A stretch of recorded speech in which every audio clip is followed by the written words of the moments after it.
گوشم کرد.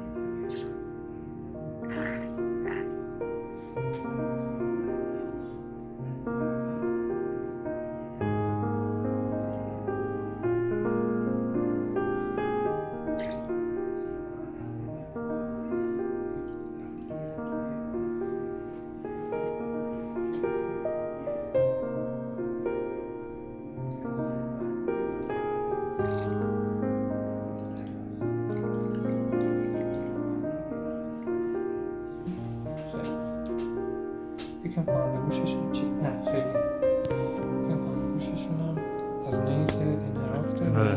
آره خیلی سخت.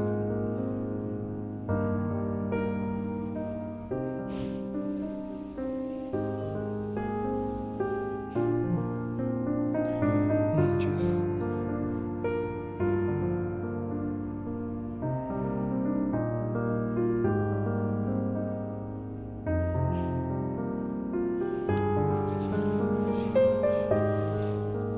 یعنی شوهش میکنیم باز با آب که بزنیم بارش هم میاد. قطره خوب برد. قطره هم خوب نریخت.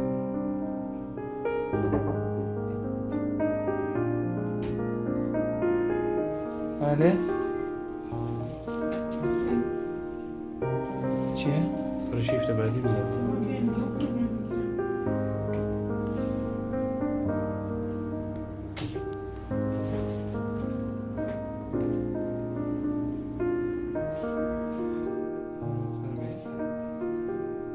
ولی قطره رو خوب اگر بیاد بیرون که چه بهتر، اگه نیاد باید بریم دوباره سر قطره برسیم.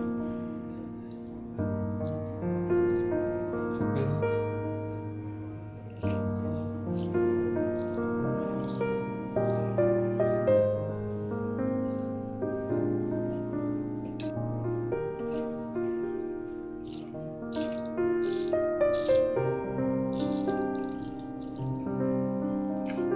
دیگه بیشتر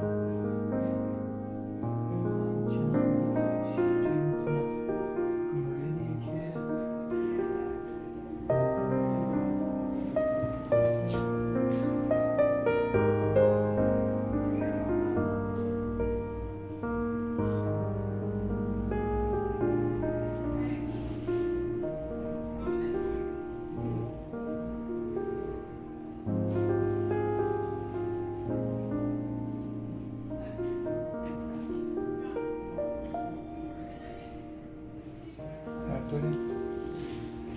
ولی این سری دوم که اگه در نیاد معمولا برای مریض قطره می‌رسیم، اگر اوتیسر بزن خیلی بهتر در میاد.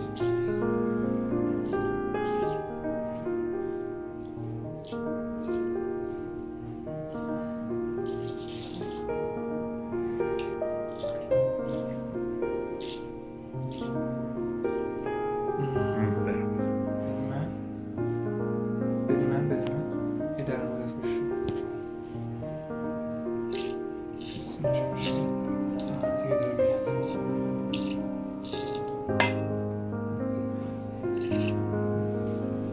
مثلا اگر بود باشه میکنم از شما.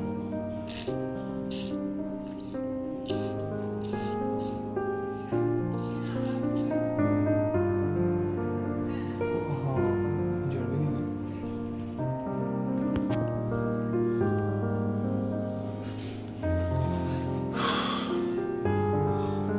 نگه داریم سال کابینه تیکه هستش در